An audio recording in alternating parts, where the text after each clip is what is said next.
Tumepata maelezo kwamba kuna baadhi ya watu wamekomenti sana suala zima la mwanamke kutengua udhu. Hili ni jambo la kushangaa, lakini kwa zama zetu halipaswi kushangaliwa, kwa sababu walio wengi wanaokomenti ni watu waropokaji, watu wasiojua nini kinachosomwa na nini kinachosemwa. Tulifundishwa na shekhe kupitia kitabu, alituambia jawabu la mtu asiyefahamu ni kunyamaza. Kumnyamazia mtu asiyefahamu ndiyo jawabu lake. Akatusomea abiyati akasema, la tumari jahilan, usishindane na mtu mjinga, fatataaba, utapata tabu bure. Hata kama utampa dalili, yeye hawezi kufahamu dalili. La tumari jahilan fatataaba, utapata tabu bure. Lakini wama alaika itbuhu fatutaba, na si juu lako wewe kumlaumu, utalaumiwa wewe. Lakini wakati mwingine wale watu wanaoleta hizo comment huonekana kama kwamba wao wamejua. Nilianza kusema wakati tunaposoma suala zima la mwanamke kutengua udhu, kwamba sisi tunasoma kwa mujibu wa madhehebu ya Imamu Shafi'i.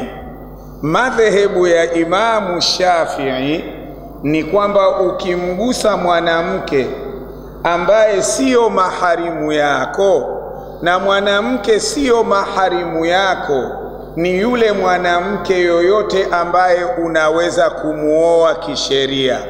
Miongoni mwa hao wanawake ambao si maharimu yake mtu ni mkewe.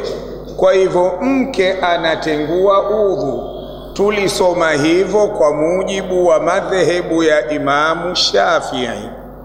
Lakini kimsingi wale waliokuwa na shaka juu ya suala la mwanamke kutengua udhu, bora wangelikwenda katika fiqhul islami, fiqhul islami wa adillatiha, fiqhul islami wa adillatuha.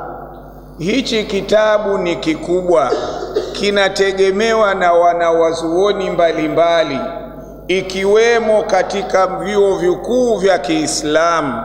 Hichi kitabu kinasomeshwa. Waende wakafungue katika mlango unaosema lamsul mar'ati, suala zima la kutengua udhu, kumgusa mwanamke. Katika maelezo yake shekhe huko anasema, yantaqidhu alwudhu inda alhanafiyya, hutenguka udhu kwa madhehebu ya Imamu Abu Hanifa bilmasi lilmar'ati, kwa kumgusa mwanamke, lakini fi halati almubasharati alfahisha, katika hali ya kuvaana nayo yule mwanamke kuliko pindukia.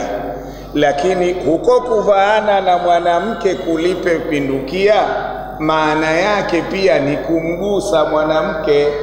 Mwanamke kwa maana hiyo, kwa madhehebu ya Abu Hanifa, anatengua udhu ukimgusa.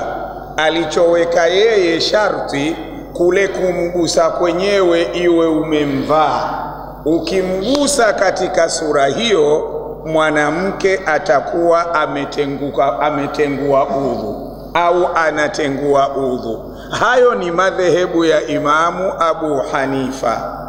Wa inda al-Malikiyya, lakini madhehebu ya Imam Maliki wal Hanabila na Imamu Ahmad Hanbali, wao wanasema mwanamke anatengua udhu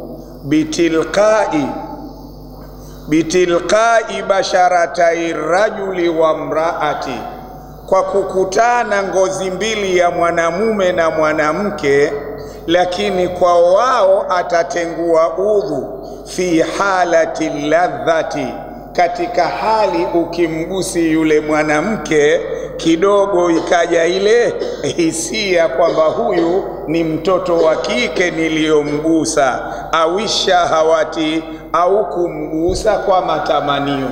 Maana yake pia Imam Maliki na Imam Ahmadi Hanbali na wao wanasema mwanamke anatengua udhu. Walichokiweka wao ni kwamba utenguaji wenyewe pale utakapomgusa mwanamke uhisi kidogo zile habari ladhi. Ikiwa imefikia hivyo katika kumgusa kwako huyo mwanamke, udhu hapo utatengua. Lakini ukirudi nyuma bado unaweza ukasema Imam Malik na Imam Ahmad Hanbal kadhalika na wao wanasema kumgusa mwanamke kunatengua udhu. Suala lililopo, yule wa mwanzo Hanafi yeye anasema mpaka umguse sana, umkumbatie sana ule mubashara wako.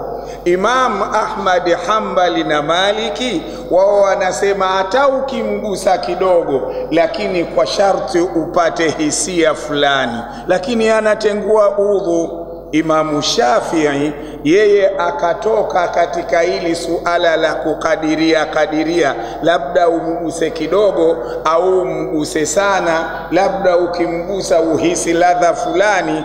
Yeye akasema mwanamke ukigusana naye udhu unatenguka bimujarradi iltiqai basharatai rajuli wa mraatin, kwa muachiliko tu wa kugusana mwanamke na mwanamme udhu umetenguka.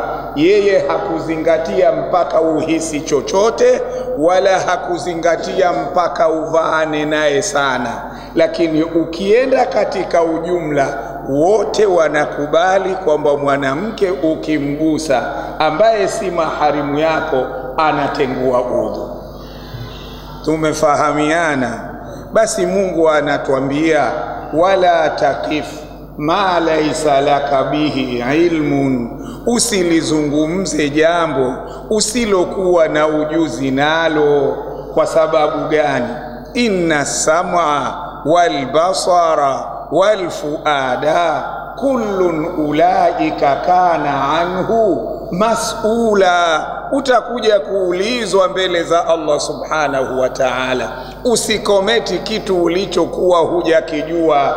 Hizi nilizozitaja hapa ni madhehebu zote nne, na kama wana wasiwasi watu waende katika fiqhul islami wa adillatuha, watayaona maelezo haya kwa ufasaha wake.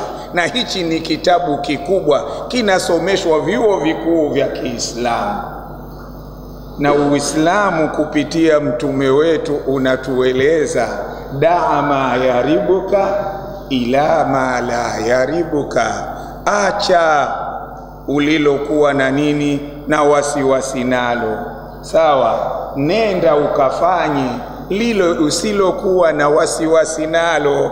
Kwa hivyo wewe kama unahisi unapomgusa mkeo haiji hisia yoyote, mkumbatie, nenda ukaswali.